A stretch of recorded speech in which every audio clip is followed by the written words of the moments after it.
you know what? We came because we want to tell the people, that's your smile laugh at them. Yeah.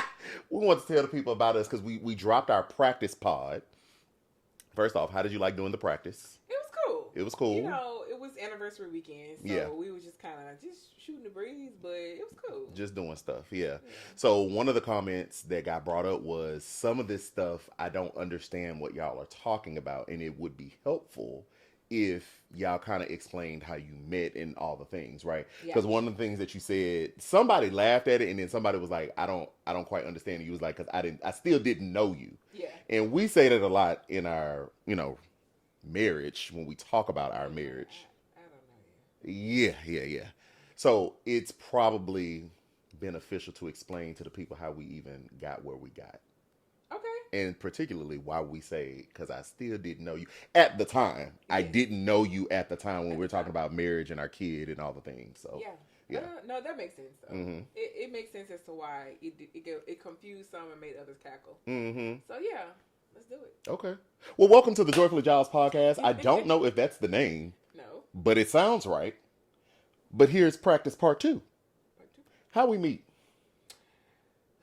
Maybe I should go. No, go ahead. No, I'm joking. No, how did we meet? Baby. We met on them people's internet. On the people's interwebs. I think, yes. We met online. Mm-hmm. Okay, you may have to tell it. That's why I was getting ready to cut you off, but I didn't want to be rude. You love to leave out the sweet details, and I'll be trying to grasp every detail I can think of. So do you want me to give the people a high level view, and then you go in a little more surgically and put stuff in? You think that might? Go for it. Okay, so here's how the story go. She was a cougar scouring the towns. This is what I'm talking about. No, I'm playing. No, so this is how it went from my point of view.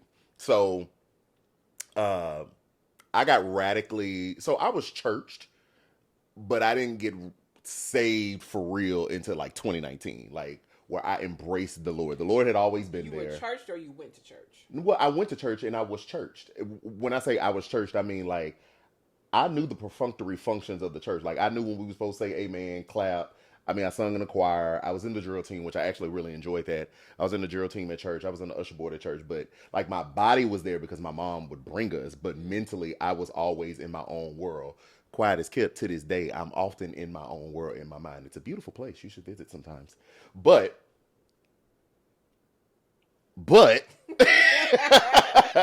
when I say churched, meaning, like, I knew what to do. But I can't say, and I did see God move, but I can't say that I was saved. And, maybe for another podcast, we'll talk about, or I can talk about why I felt that way. Or why I was kind of like resistant to Christ, if you will. But anyway, 2019, radically saved, road to Damascus experience.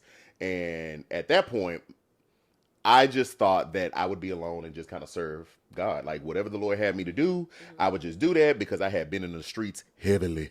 And and I just didn't see myself being married or just a family. Like I couldn't even conceptualize what that meant for my own life. So at the time I was working a contract job. I was a travel social worker, and I was building my, I guess, online persona, if you will, in content creation. So I was like, I'm going to just do that. And I'm just going to, do what the Lord would have for me. Oh, I wrote a devotional back in the day, listen niece after being radically saved. And so I thought that there was maybe like some, maybe churchy Christian, quote unquote, Christian path I would take. But ultimately, like politics is where I landed and like really thrived and really loved it. Yeah. And so that's what I did. But at a certain point, I started feeling a little doop. And, I think this is because I was in a Bible believing church. I was around sound doctrine. I was around true Christian fellowship. Mm-hmm. I think that the Lord allowed me to see families in a way that I had not seen them or believed that they were before. Mm-hmm. And so I started to have a desire to like have a wife, and I was confused. I was confusion because that just wasn't what I saw fit for my life. Mm-hmm. And so I decided at that time, I think I had been walking with the Lord for maybe 2 years now, because I got radically saved in 19. I started dating towards the middle/end of 20, and met you at the top of 21. It's crazy. Which is crazy. Yeah, which is crazy. And we met online. Yes. We met on the interwebs, as the people say. And we met on a Christian dating app, friendship dating app. And at the time it was, yeah, it was called United Young. Yeah, it's not called that anymore. Yeah. It's just called Holy now. But we met on United Young, and I think it just our lives accelerated so quickly from there. Yes. So for context, we met, dated, we met, dated, got engaged, got married, all in the same year in 21, and then got pregnant on our honeymoon. And for context, we decided to not have sex. We made a commitment to honor the Lord, and we didn't have sex. Not even a little bit of sex or a little play sex. No. We had nothing. Our being with each other, if you will, happened on our honeymoon. And then we got pregnant on our honeymoon. So we met, dated, engaged, married, conceived, all in a year. So when we say, I ain't really know you, we did not know you. I ain't really know you. When we talk about like that first year of marriage and it being difficult and all the things, like we ain't really know each other, but we knew that the Lord had blessed us and had called us to one another. Yeah. So that's the high level version. That is a high level. And I like what you did. You kind of gave a little bit of your backstory about where you were. So I'll give a little bit of mine and where I was and how and what led me to that. So my story is almost exactly opposite of Quentin's story. So I was saved very young, like filled with the Holy Ghost. Only God can do it. Serving. Really giving a lot of my time and my efforts and my gifts to the church. You did. And in that process, I'll even admit that marriage was something that I prayed about all the time. Like, Lord, send my husband, this, that. Going to the single conferences. Listening to the podcast, joining the women's groups, and just kind of being around, just young women who had the same, heart's desire, to be married and to be married to the one that God had for them. And in that, I went through a lot of, just truth be told, idolatry of marriage, idolatry of relationships and motherhood, like wanting those things. And so the Lord really dealt with me in that time. And I remember a courtship not working out. And I used to go to this little church that was like 8 minutes from where I lived. And they had like a Friday night renewal service. And I loved it. I loved church on Friday. Like my Friday nights was going, because they would do worship for 2 hours. And then they would preach the word. And then they would do another worship for another hour after the word. I just loved it. So as many Fridays as I could during the year, I would just go there. So one time I was heartbroken about something, something that I thought would come together didn't. And I had this desire just to get to that place in worship and give this heaviness I had with this desire and thinking that was the one and all of this other stuff. And I went to the altar and I really gave it to him. And I'll never forget what song Him being God. Yeah, him being God. Yeah. Father, Son, Holy Ghost. Well, just in case Spirit, the unchurched are watching. I understood. The unbeliever is watching. So, we love you. You watch, but So I went there, crying out to the Lord, just repenting for just making this thing an idol, like in my heart, in my mind, and such a heavy focus. Like I began to see how it was consuming my mind. So I just began to give it to him.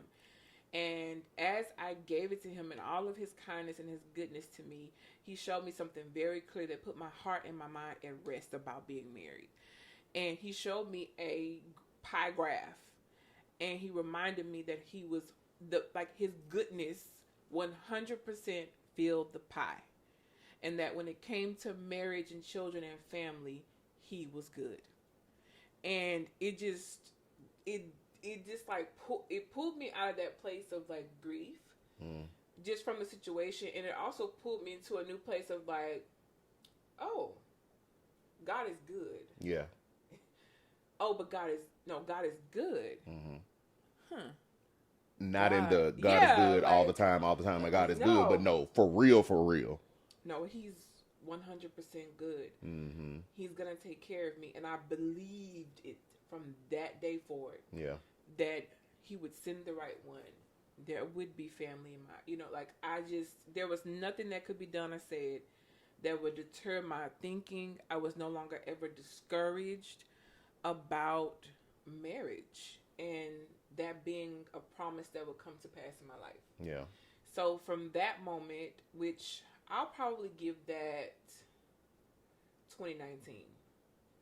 So that was in 2019 for you. I think that was 2019. That's interesting. Because, I mean, I was radically saved in 2019. I was on my road to Damascus in 2019. Yeah, 2019. He was doing the work in both of us. I see. I see. 2019 is when I actually really gave it to him, saw it for what it was, and counted it all joy. That's so interesting. So from there, I think I still dated, still, was out there. But at some point, I think in 2020, especially when everything shut down, because my focus is already different, I wasn't really so, it just wasn't a forefront thought anymore. Well, it sounded like it was no longer an idol. Yeah. And the Lord was sufficient and you believed it, and it was just... Mm-hmm. If I'm kind of like shaking a little bit, y'all, it's because it is very cold in here. You cold? I'm freezing. What?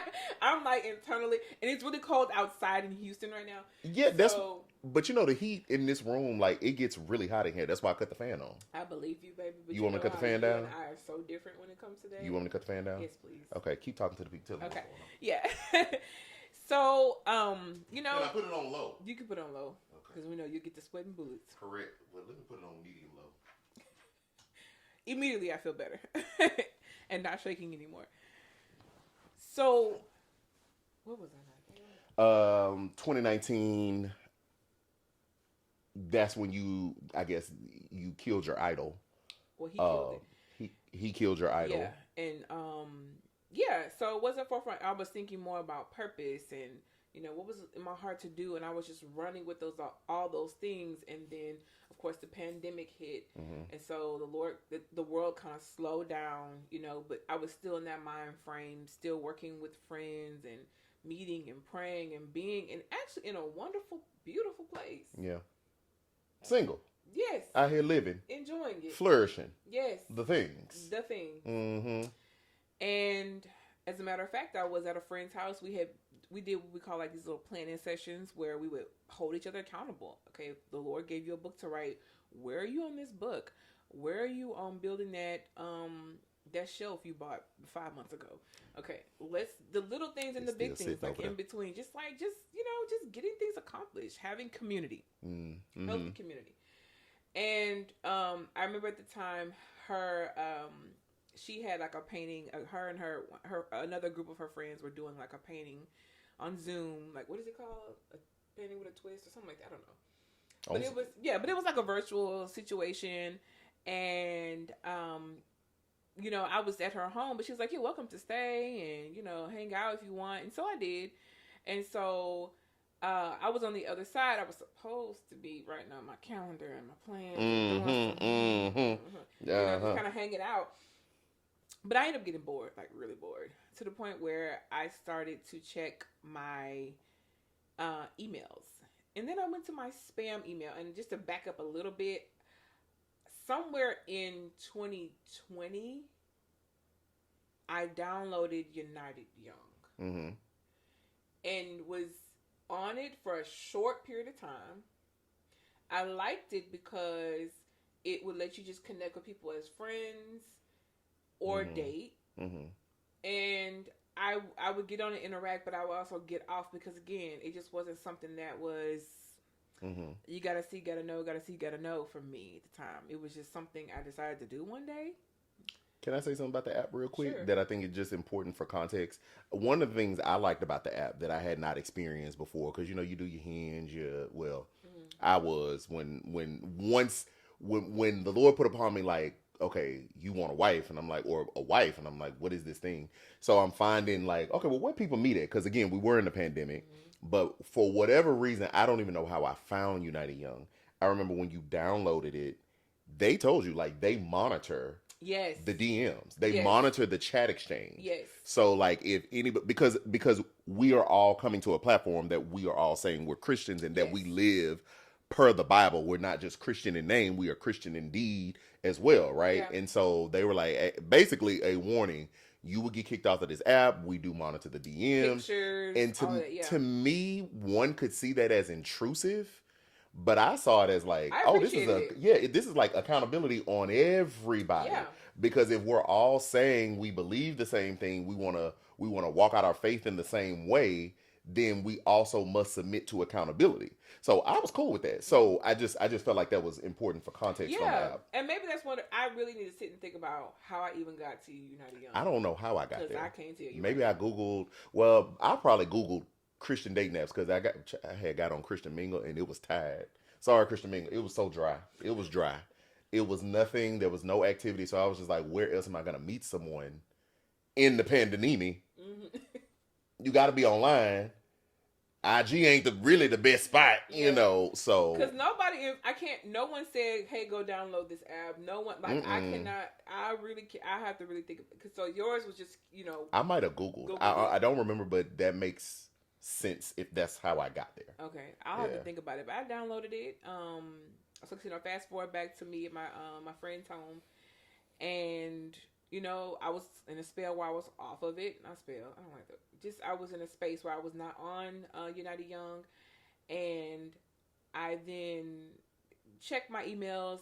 I started to get really bored, and I checked my spam emails, and I see that 2 days ago, someone named Quentin sent me a message. And so in my boredom, I was like, oh, well, I haven't been on this app in a while. Let me go log back in and see what he said.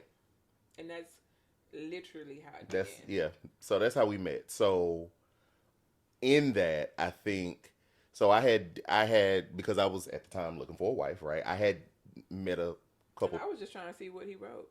I wasn't looking for nobody. Well, I was going to get the nitty gritty detail. The detail about like the messages and how we started interacting. So I decided that I didn't want to, I guess, date the way I had dated once before when in the world or when I was not saved. Back then you kept a roster. You just, you anyway. So I decided, because that experience of wanting a wife was so different, and I remember talking to a friend of, we're mutual friends now, but a family friend of ours. But I went to church with one of the guys, and I was telling him about it. He was like, "Man, the Lord is putting it on your heart. Just explain it to him. What was going on." I think that was good counsel, and I'm like, because it was just a different experience. It was like an intense. I want a wife, and I'm like, what is this? Where is this? Keep in mind, I think it's important to say, like, I'm in community. I'm at a Bible-believing church. I'm in ministry, not leading a ministry, but just serving and in ministry. And so I think that cultivation of what was happening in my life with the Lord allowed me to be next to sound counsel in something like that I didn't really know what was happening, right?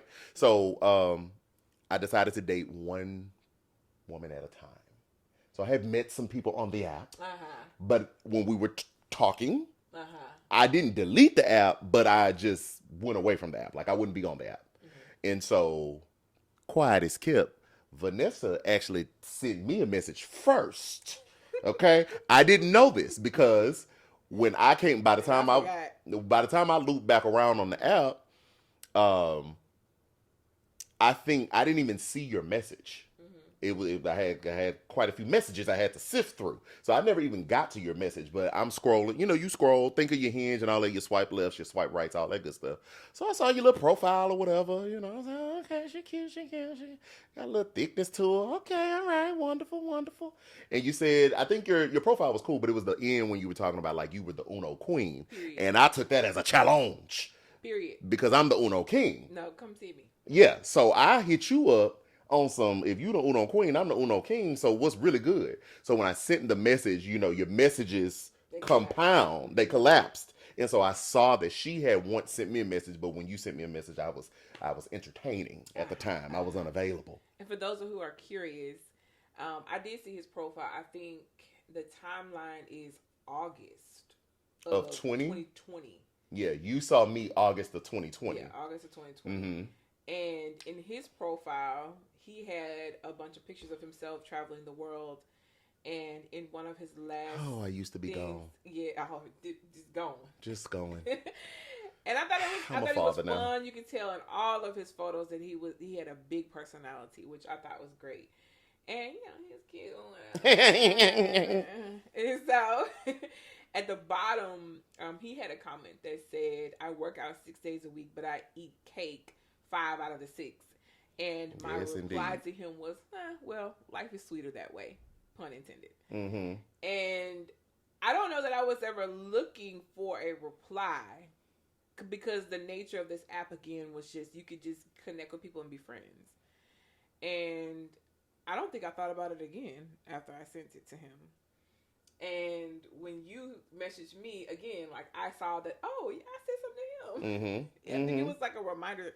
Yeah. It was a surprise to him because you didn't see my message to you. No, I never saw the original message until I messaged you. Mm-hmm. Which to me, I feel like you just said you sent me a message and you don't know if you were looking for a reply. My mind went to, well, what were you looking for if you sent me a message? I wasn't like, when I say looking for a reply, like, okay, yeah.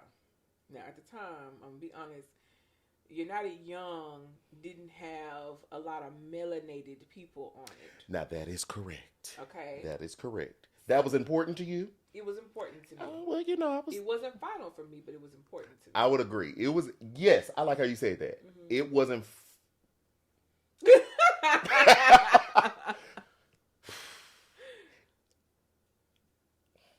It was high on my priority list. Okay. It was very, very high. But if the Lord had sent someone who was unmelanated and confirmed that was the one, I would have went full steam ahead. Mm-hmm. But if you asked me a wish list, mm-hmm. I wanted some melon. I wanted some melon. Yeah. Now I will say this, you're right. It's not that I don't know that I was looking for a reply. It wasn't like I was waiting on you. You weren't in the same place I was in, because I was actively seeking a wife. Yeah. Like, those other people I were dating, I did it one at a time because I wanted to be very intentional in getting to know a person and see, like, is this it? Is it not? Because in my mind, if the Lord is putting this on my heart and this is the direction I'm supposed to be, I shouldn't be playing with this like I have unfortunately played with so many others. Mm-hmm. So yeah. So for me, then, it was very much like, while I was on the app, if you replied, I most likely would have got the notification and replied back. Gotcha. But while I was off of it and not really giving it any attention, it didn't make me know, never mind. Yeah. That's what I meant by, I don't know that I was looking for your reply. Gotcha. Well, I personally, I like the fact that so you weren't looking for a reply. Like, we weren't in the same spot, but we clearly had an individual interest in each other somewhere. Yes. Right? So, I just like that's part of our story. It's not like somebody reply, like we didn't know if we would actually be interested in each other off rip before actually knowing each other. Like, we both individually reached out to each other. Yeah, about something that we said. Yeah. So, yeah, I like that. That's probably why we talk so much. I'm always talking. Never not talking. As a matter of fact, I think we tried to play it cute when you said something to me. I replied back to you. Mm-hmm. Somehow, I knew that he was a jokester or he was hilarious just by some of the things that he would reply back to me in the app. Somehow or another, I don't know if I asked you or if you asked me, but we actually started to be cute and like play Uno virtually. Yeah. Because who was pulling up at who house? Or during COVID-19. During COVID-19, yeah. No. Yeah. So we would talk in the app and then play on the Uno app. Like, I think I went and downloaded the Uno app. Yeah. So we could play each other virtually on the Uno app while still talking in the United Young app. And what I loved about it is that, like, it was immediate trash talk over Uno. Immediate. And I was like, oh, he gets it. I like that. Mm-hmm. Okay. Mm-hmm. But still, it wasn't like. And you were a good loser. I don't remember losing. You did not win Minnie all don't of the. Burn chicken. Minnie don't burn. Oh. Minnie don't burn and Minnie don't lose Uno. Oh, look at her. Movie reference. Just one or two. Yes. So, maybe. Yeah. Maybe I lost one or two. But, yeah, I when I noticed your personality, even through that, like, even just taking it on as, like, a literal challenge, which just kind of opened the door for us to then actually talk. Yeah. And I think once we got there, baby, we forgot all about that Uno online. Mm-hmm. And it was voice note galore. We transitioned to text. We exchanged numbers. You introduced me because I was very much a text person. I was not a voice note person. But you were all things voice note. But them voice notes is just easier. I don't have to call you, but I can say what I need to say without it's just easier. And because at the time, my thought process was a whole lot slower with how I communicated. I that was like a lot of pressure to me. Like, oh, I need to respond back to my voice, but I would, but it would just take me a little longer, or I would just text you back. Mm-hmm. And I would still voice note you. He would still voice note you. I was going to look. That was just easier for me. So I mean, and then from there, like. Y'all, I just loved our setup. To this day, I would highly recommend it if you can. If you can, or it was great. Want to. Yeah. We just had this official, non-official agreement that our day belonged to us, and that I'll talk to you at 9 at night. Hey, my days are full, but are you free at 9? Mm-hmm. Yeah. I love that because then I got to do whatever I want to do. Not got to. I would have my full day. There wasn't any kind of like pressure to follow up and text and think about. I was fully in that space of running after my goals and the things I wanted to do. I love that at the end of our day, like I got everything I want to do done, and then at 9:00, okay, then there was this allowed space that I had to then get to know the young man, because that was his name for a long time. Mm-hmm. That's what her mama used to call me. Yeah, the young man. Like I ain't got no name. The young man. He was the young man. The young man. Yeah. No, I think it was good. I would recommend it because it was like, I mean, we was acting like we was old school and minutes was free after 9, but it was no pressure like during the day of trying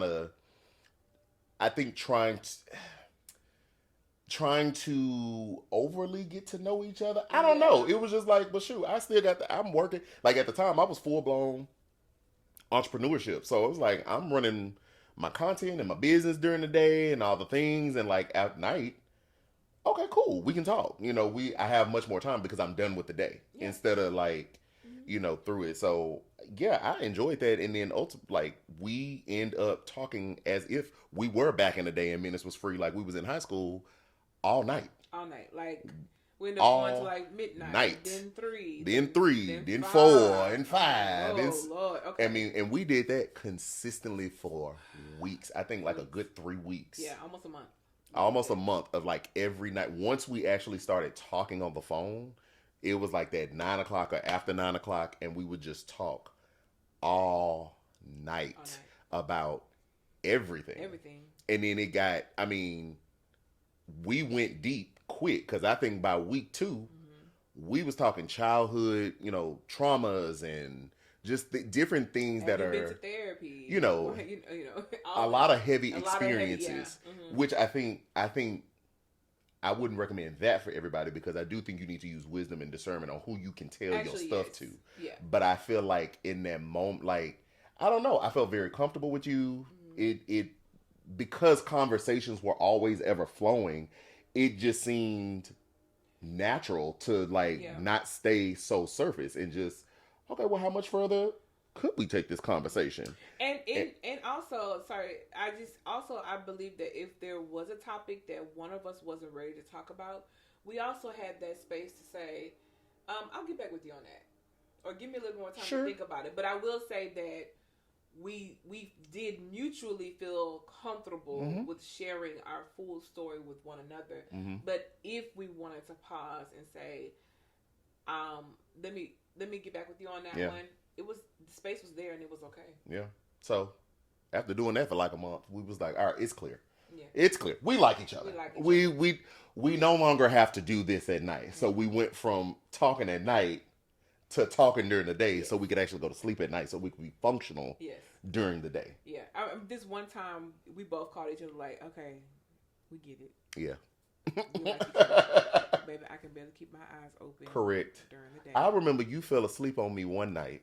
I was telling you something very personal and very intimate. I was. Very, very personal. I was sleeping. And she went, not that. And I was like, yeah, let's not talk too deep no more at night, because you just, I didn't really like the feeling, but it was good. About me, once I get comfortable, baby, I'm going to sleep. To this day. It don't matter where we are. She goes to sleep. It's quite crazy. If I get comfortable and warming up, my feet get warm enough, I will go to sleep. It's quite crazy. And Quentin and Alea, our daughter, they are quite the opposite of me. Mm-hmm. It takes them a while to wind down and fall asleep, but that's a whole nother story. Anyway, yeah. So that's our background. Well, that was the dating.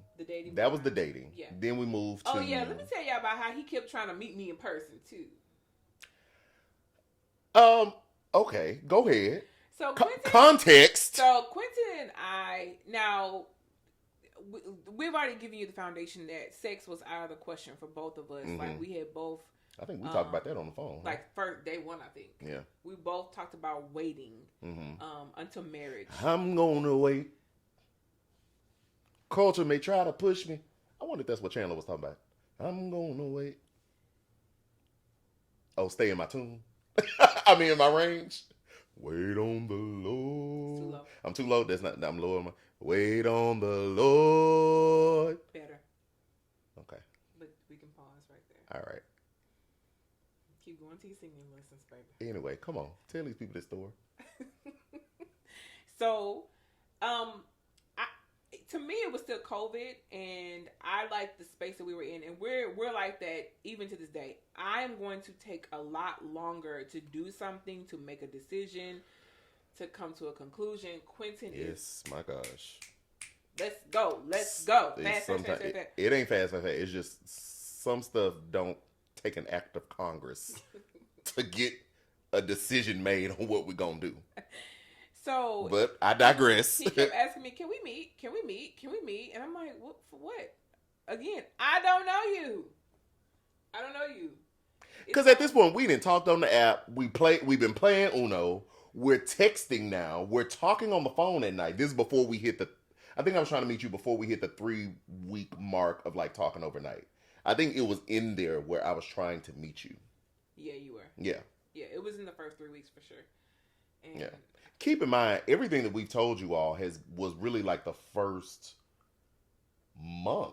Mm-hmm. Yeah, all of that was 1 month because we met. I remember we met. January 31. Started talking back and forth on the app January 31st of 21 because it was a day before my birthday and my friends had taken me out and I told them which was crazy within itself, but I ended up telling them about you that day, which is actually really crazy. Let's move on. That's not this podcast. I think I just told them about you, which is really, in hindsight, is really crazy because we had only been talking online back and forward that day. Yeah, that day. So I don't even know why I would tell them about you, but I did. I mean, here we are. Maybe I felt something in and I just didn't know what I felt. I remember you telling me something about, oh, but it's my birthday today. The second day when we started texting, and I was like, oh, well, happy birthday. Yeah. By the way. And then after we got married, I let him know. I was like, oh, I just think I was, my birthday gift? Yes. Okay. All right. So anyway. for context, all of that happened. The meeting back and forward. Yeah. I mean, the meeting back and forward. The meeting online, talking online, the Uno app, the talking for 3 weeks. That's a month. That was a month. That was what? Basically all of February because the freeze happened. Down here in Texas where the pipes burst and it was just crazy. It was terrible. It was crazy. 2021. But all of that happened in February because by March it was your birthday and we went out. Yeah. Because we went out for your birthday. Yeah, but right after, I remember because all the bushes and everything was still dead when we went to the park. When we went to the park. That's where we met. Our first at the date, park. Yeah, so after the freeze, I was like, you know what? It has been almost a month. He hasn't seen me. We haven't met yet. And then he suggested let's go to the park. And I was okay with that again. My mom's a nurse, so just to give a little more context about me and how you think about people and meeting them and all that. And sure, we had masks, but I felt really good about going to the park. We was outside. Yeah. You know? So we knew, I think at that point, as a country, we were social distancing. Yes. I think we were we weren't fully outside, but we knew we could be 6 feet. We could be 6 feet outside, and so, yeah. And all of that. So, just a little, precaution, context, if you will. Yeah. But I love outdoors. So it was right up my alley. I love going for long walks. That was something I really enjoyed doing. So when he proposed it, I was like, absolutely yes. But he proposed it for different reasons. Why did I propose it? Because you didn't want to spend no money. Well, now that was correct. Because I didn't know. I wasn't spending no money on none of the people I was dating when I was actively looking for a wife. For what? I'm trying to see what's up. This whole new age conversation they doing, and that's another podcast. You got to do this, and you got to do. Now, I need to see, do I even like you enough to do all these things? Which I understand, because he didn't even know it, but I was the type of girl who's like, I actually agree. Like, I don't even want to spend a meal with you if I don't even know if I like you.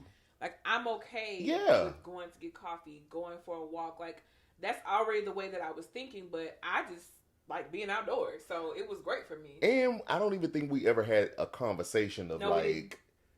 The new conversation. Well, I guess they're not really new, but the online conversation, like that never came up. But yes, I did tell her once we got to a particular space further in our relationship. Yeah, I wasn't spending no money.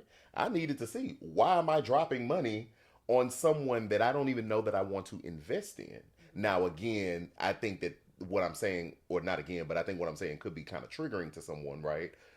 But for me, I know I'm being intentional. I know I am seeking a wife. So I'm trying. Why would I blow all my money on a woman who I don't know is going to be her? All your money, or just... Well, not all my money. Somebody could be like, brokey, that... Well, they ain't seen the account. They can say what they want to say. That's true. So... most wealth is quiet anyway. Moving on. But, yeah, I'm just saying for those who may be thinking about it. But, sure, that's why I said what I said could be triggering, but anyway, back to the park. It's really a mindset. Truly at the end of the day. Yeah. Because you could have a really big meal with somebody who you do not You don't even like. And I guess because I have gone on many dates, pre-saved. I have been on many dates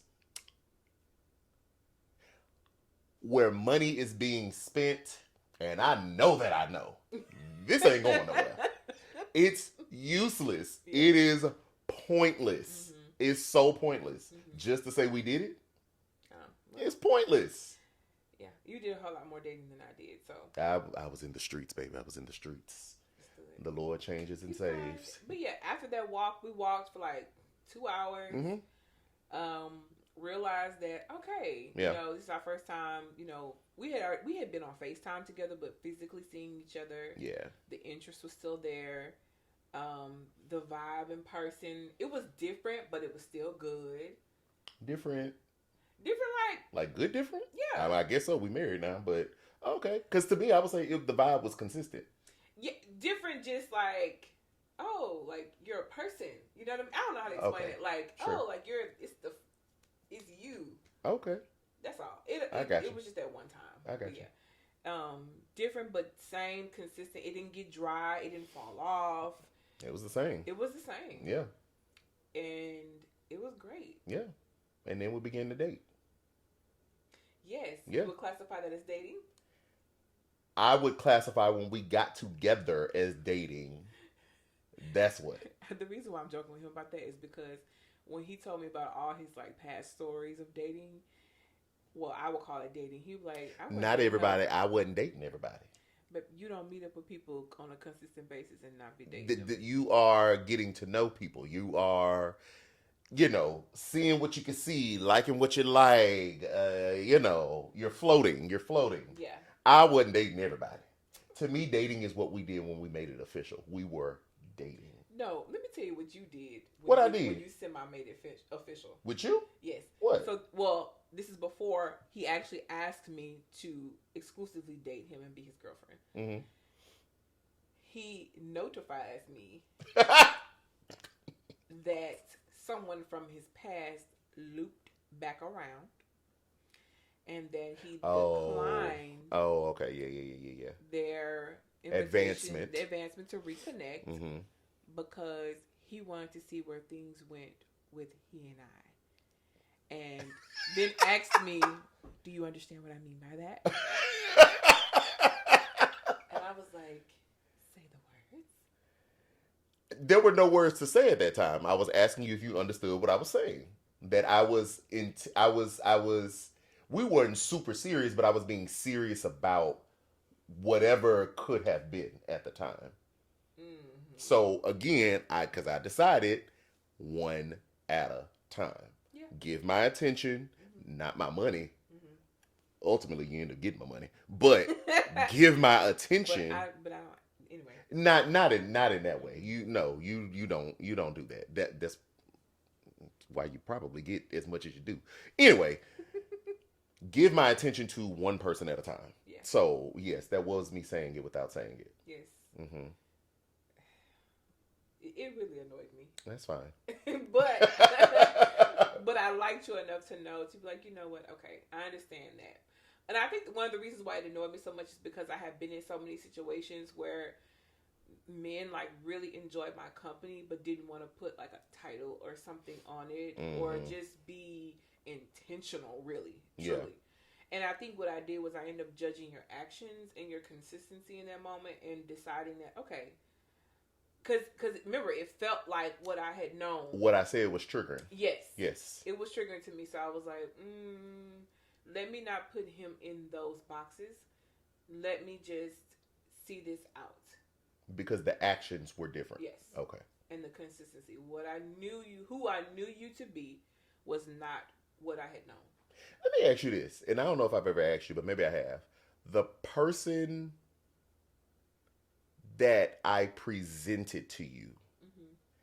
is that the person that ultimately continued to show up? I would say yes, with the exception of the outdoors. Oh, child, I was just trying to get you with that. I don't care nothing about no outdoors. I could care less. We can say I want to be in AC controllable spaces. I don't care nothing about no outdoors, but I know you did, so I said let's meet at the park. Yes, so we ain't been to the park since. We have not been to the park since. He planned a date for my birthday, which was shortly after the park date. Yeah.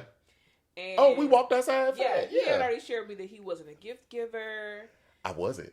And he ended up planning this whole kind of like Houston crawl thing that we did together, which was beautiful. It was nice. Mm-hmm. And there were a lot of outdoor moments built in. Because that's what you like. I don't like it, but that's what you like. Yes. So I would say yes.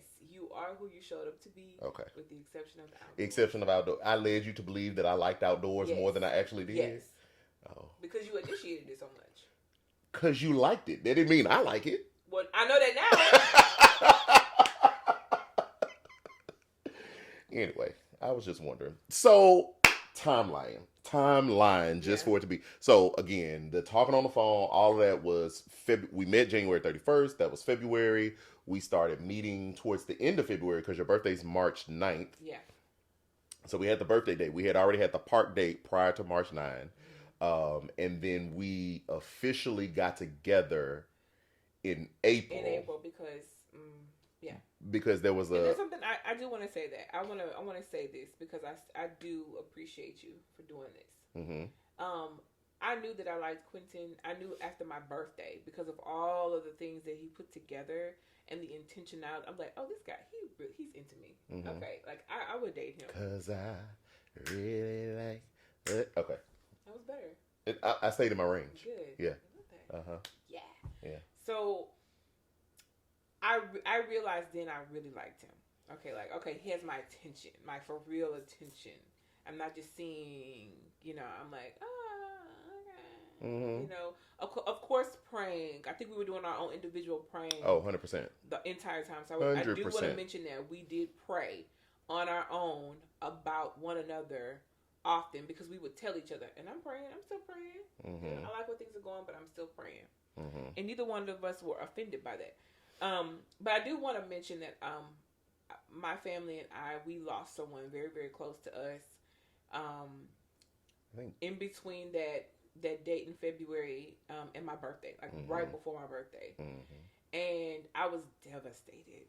Yeah. Like, really devastated by it. And he gave the space. He gave the time. He checked in with me, which I really appreciate,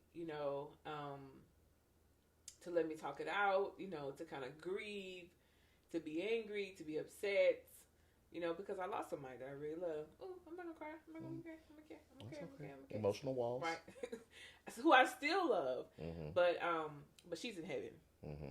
Auntie Pat is in heaven. So it's all good.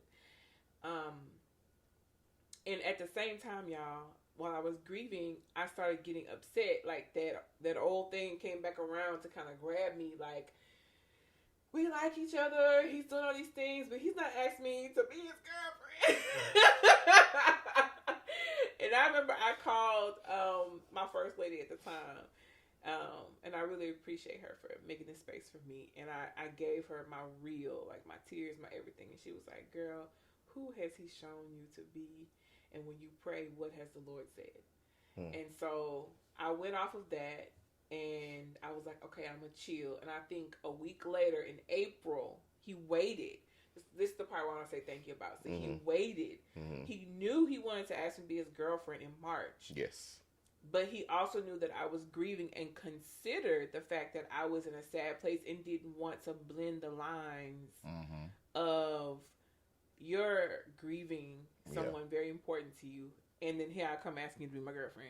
That's a lot. Yeah, it's a lot. So he waited, I think as long as you probably could, in April, and then asked me, like, very sweetly to be his girlfriend. So, yeah. Yeah. Deep breath? I mean, it was just a lot just now. I guess I was just reliving it and rethinking about all the things. It was a heavy time. It was a heavy time, and we had just met. Yeah. Physically had literally just met. Yeah. But like we had just met socially. January 31st. Yeah. So we're not even talking about 3 months. No. In this short time. Yeah. So when we say we didn't know each other, we didn't know each other. Like we got. Yeah. So this it's like that's not true, but it is true. Yeah. We didn't know each other once we got married, which we haven't Zoom. We would have to zoom up the timeline. So, because I think it does make sense once we tell everything. So we get together, all the things. Now, what we didn't say, we had a short dating stint because when Auntie Pat passed, I think you was at my house. No, we were on the phone. I didn't come to your house. No, we were on the phone. I remember that. We were on the phone. But that night before we got off the phone, that was our first time praying with each other. Yes.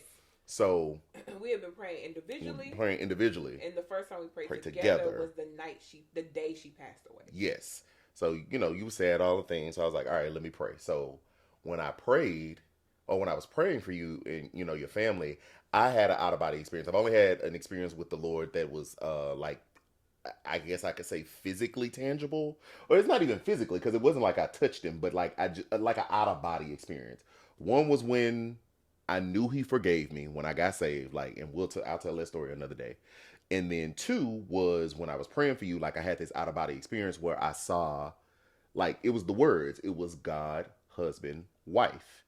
And I pray for people all the time. Not like, I mean, I ain't just gonna walk up to you and be like, let me pray. But I've prayed with a lot of people and for a lot of people. And I had never had that experience.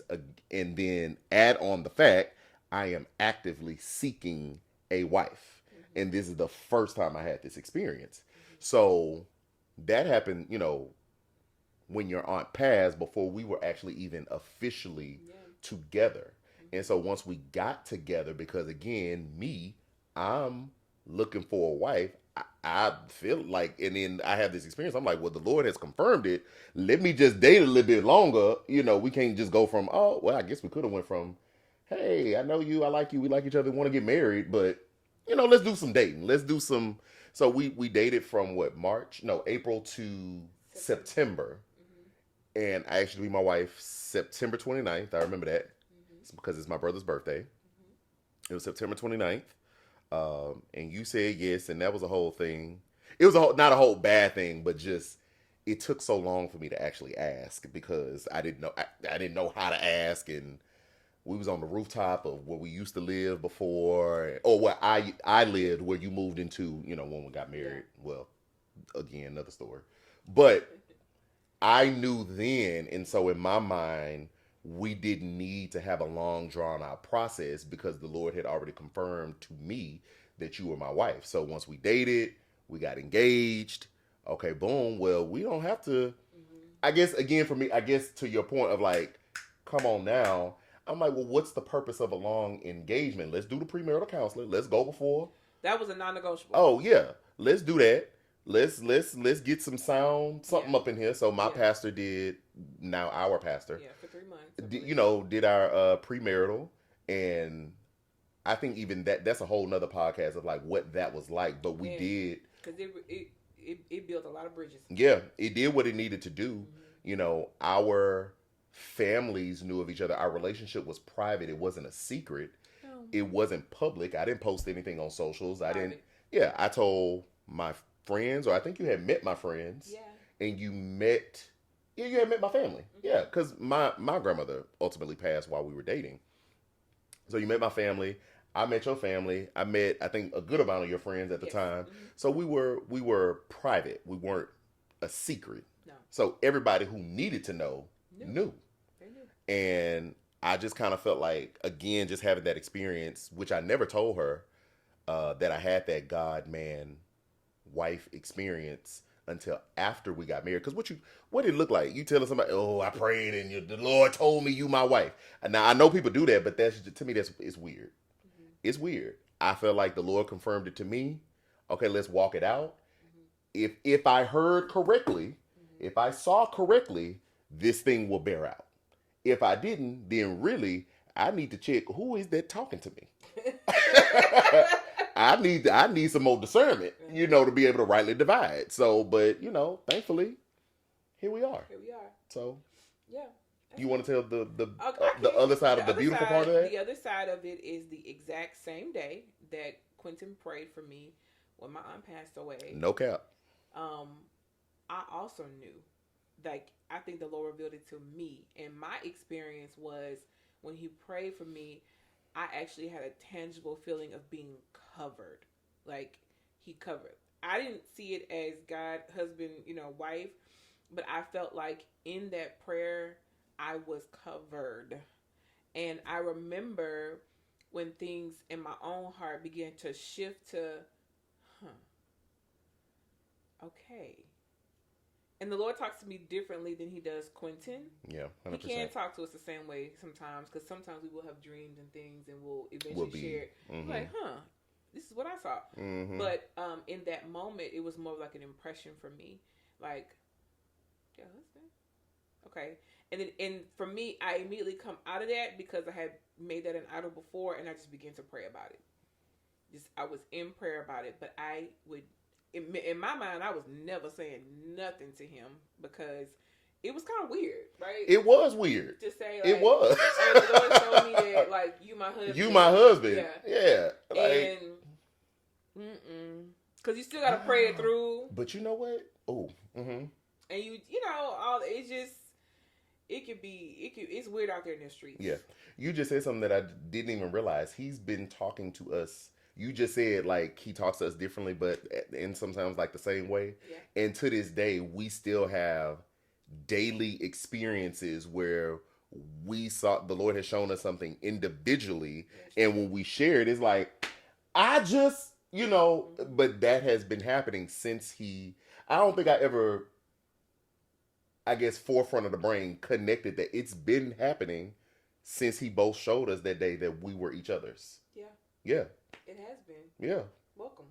Oh, oh, my bad.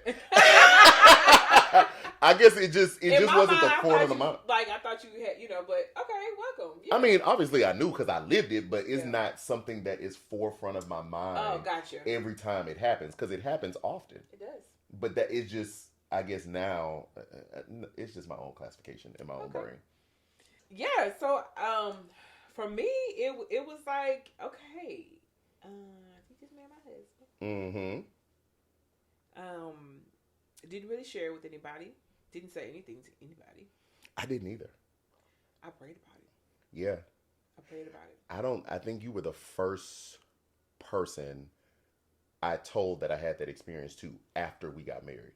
Yeah, I didn't tell anybody that. Yeah. Yeah. And I think from there, I know me being intentional with you, although I know me getting to know you and talking to you, we were on the same page about intentional dating. It was to marry. Yeah.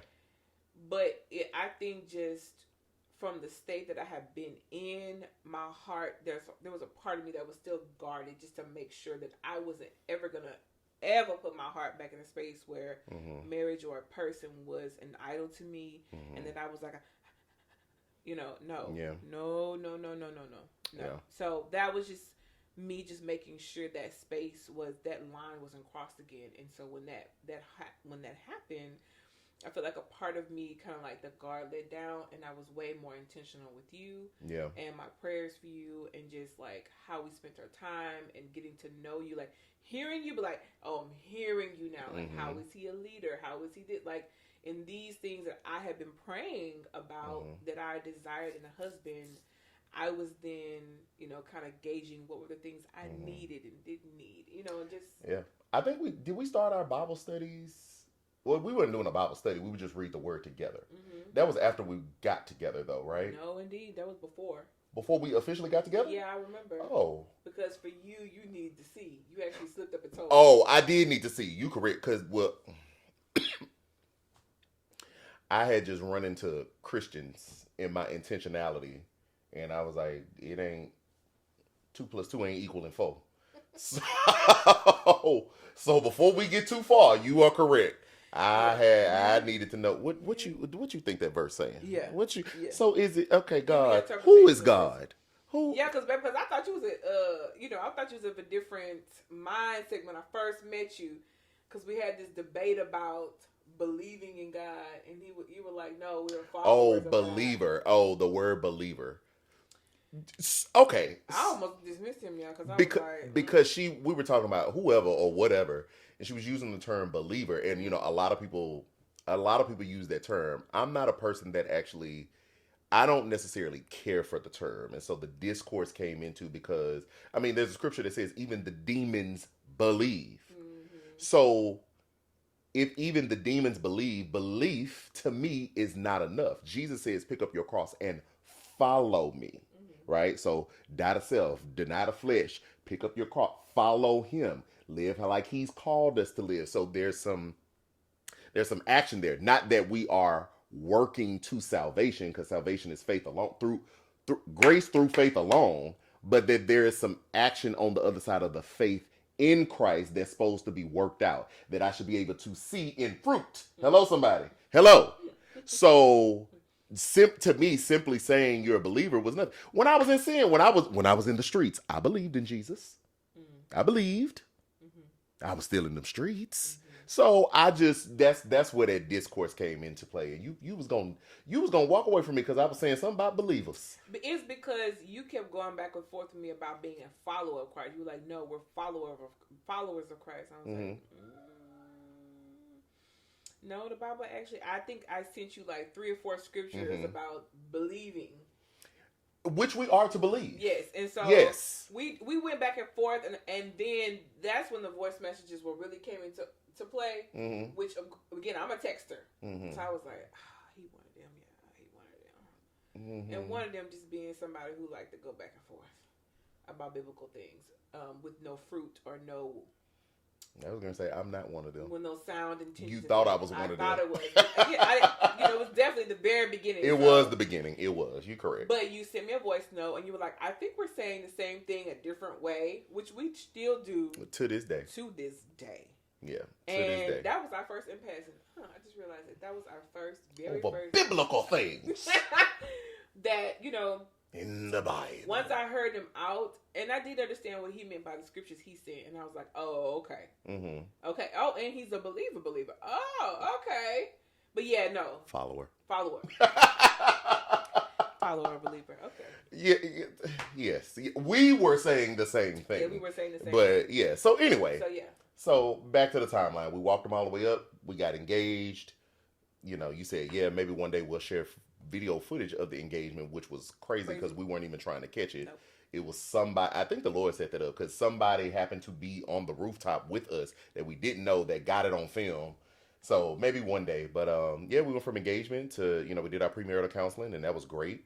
To setting a wedding date. It was transformative. Yeah, to set yes, that's a great word, transformative. Yes.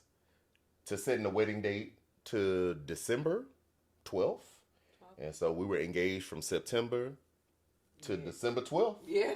And then on December 14th, our child was conceived. Yes. While we was in Cabo, living it up. Eating tacos. And a little liquor. Okay. I mean, that's what we were doing. We're going to act like we ain't had no drinks. We weren't drunk. But we had some drinks. I sure did. They gave me this nice little bottle when you came in. I'm not a big drinker. Padre! It was great. I had a great time. Them tacos was great. At that adult pool, yes. Them tacos, they were slicing that beef. Anyway, so our child was conceived on the honeymoon. And so we literally met, dated, got engaged, married, and conceived a child all in 2021. So when you hear us say, as we transition to talk about married things, and we'll ultimately talk about that, and not in a way, I don't think either of us are doing this in a way to like spill all of our intimacy and our guts, out to the world, but that we could be helpful to folks that are in relationships, to folks that are, trying to follow Christ, to folks that are just in a space where they may need some guidance and direction. Yeah. If you hear us say in that first year, because it's the first year of marriage, so there was a whole new set of conflict because now we've gone from dating, engaged, I'm in my space, you in your space, to us being in one space. And not only are we in one space, we came back from Cabo with a child. So we found out we were pregnant the first month of us being together. So there was a lot of working. We were always going to have first year marriage woes, as everyone does, because you're two different people trying to come into one space. But now we got a whole nother person in this thing. So it became the complexity of the relationship hit us like never before. Yes. On top of just some other things that we went through in the marriage where we're learning, what's important to each other in a financial way. Like, we talked about it, but it's one thing to talk about it in dating when you in your space and I'm in my space, but now we coming together. Baby, that was a lot of work. Yes. So when you hear every aspect you can think of, like financial, mental, emotional, social, trying to be married, and we never been married before, and bringing that all together, because it was, just to touch on a little bit, it's for another day, but just in my mind, we were both responsible with money. Neither one of us was irresponsible with money, but we valued it differently. Sure. Which caused a lot of clash. Correct. If you can't agree on what to spend it on. Yeah. So like in my mind, okay, so in my example, and my parents, I love them very much, and they've been married for over 40 years, so clearly they've made it work. But in me growing up, I saw that my father was the provider, but my mom was the one who handled the money. Mm-hmm. And it was because my dad got the lights cut off one time. One time. Baby Jerry said, "Not today." My mom packed us all up. We went to a hotel for a night or so, And I remember them, because I'm the oldest, so I remember them going back and forth about it. And she was like, you ain't got to worry about it no more. And their new agreement was basically she would take all the money that both of them made and would make sure everything was paid for. And if he ever wanted something, she would make sure he had it. And that is how they function for many decades to come. To this day, huh? I don't know if it's to this day. Oh, okay. Just while they work, they're retired now. But while they were working, my mom is the one who ran the finances because she was the more responsible one. Mm-hmm. So in my mind, by God's grace, in my mind, I was able to be responsible with money. But I never considered, like, in our dating phase, to ask how he valued money, though. Because what I would spend the money on that I saved would be very different from what he would. And it's a little more complex than that, than just spending. Sure, but that was the foundation of it. Mm-hmm. That was the foundation. I think the other piece was what you just said. You saw your mom run the finances. Yes. Well, I grew up with a single parent. Mm-hmm. So it was my mom, but I've always had to run my finances. Mm-hmm. So we come together. We come together and we are assessing each other's strengths. Mm-hmm. And I just happen to be stronger in what? Management. Please. Management. I think I still. What's the word you would use? I would still say value system, not management. But stewardship? It's the same thing, Quentin. But okay, we're gonna have this conversation off camera because I wasn't a bad steward. But me saying that is not saying that you were bad. I said strengths.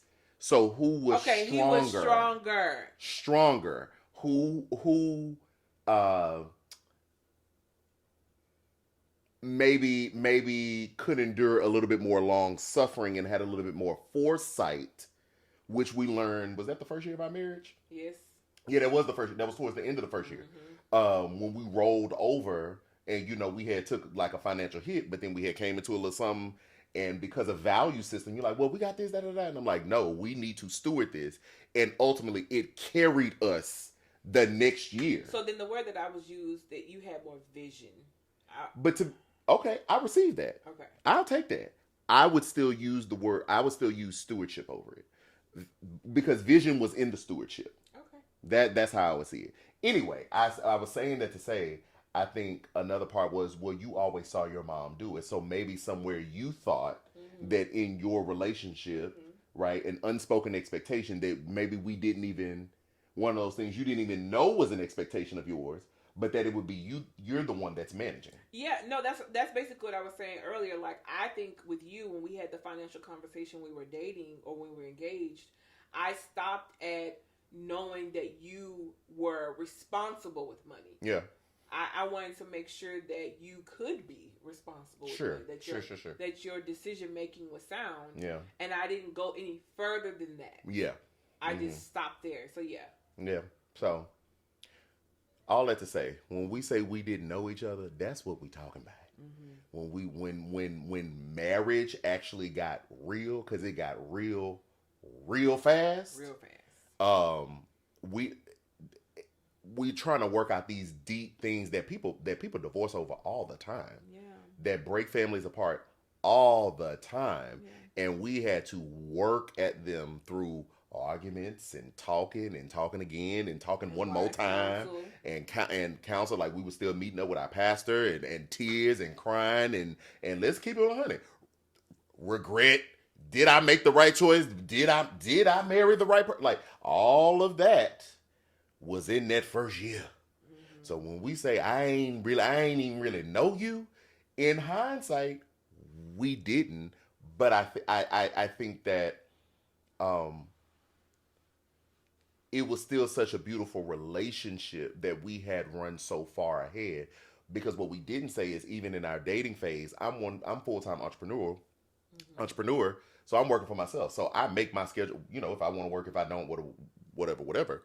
You were working for a friend of yours in their company, but you had massive flexibility. Mm-hmm. So in that dating, once we actually start physically meeting, we would be together every day. Because I worked out of my apartment. I had a 2 bedroom. So you would come, a 2 bed, 2 bath. So you would come over, work on, buddy stuff. I'm doing my stuff. I'm doing content creation. I'm not creating content all day, but there's a certain time I would say that. Other than that, we were together all the time. And so what a relationship that felt fast to most people, it didn't, I'm gonna speak for me. And I said this in our vows. It may feel fast to everybody else in the room, but it felt right to me. Yeah. But that's because of the amount of time we had spent. We on the phone all night, every night. Then we transitioned to being with each other basically as early as you could get to my house to as late as you could leave, because we put in rules and regulations, or boundaries. That's a better word. Boundaries for ourselves. So you would go home, and then I'd be on the phone with you all the way home because you lived 40 minutes away from me. So yeah, I ain't know you, but I'm glad I married you. Oh. That's the tagline. I ain't know you, but I'm glad. I ain't know you. Want to put it on a shirt? I ain't know you. No, because then we'd be advertising not knowing folks and getting married. Oh, Married at First Sight. Which we used to watch that. We used to watch that all together. Dating while we were dating. Yes. Which I would highly recommend. Watch dating shows because it'll help you see what the other person thinks. And it sparked so many great conversations between the two of us. Yes. Like even the way we saw things, like the perspective from the man and the woman. We were able to give each other an updated perspective. Like that was actually, yeah. A time. It was a time. It was a time. Now we watch Pop the Balloon.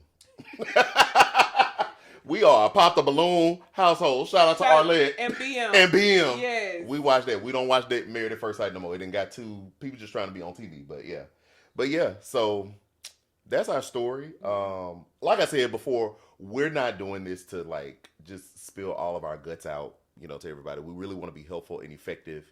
And I think if couples, Christians, whoever, if people can learn from us, then I think that's a blessed position to be in, to be able to share things that help someone else. Yeah. So I'm glad you decided to do this with me. I love you too. Is that it? That's it. That feel like a stopping point. Okay. We done did a podcast.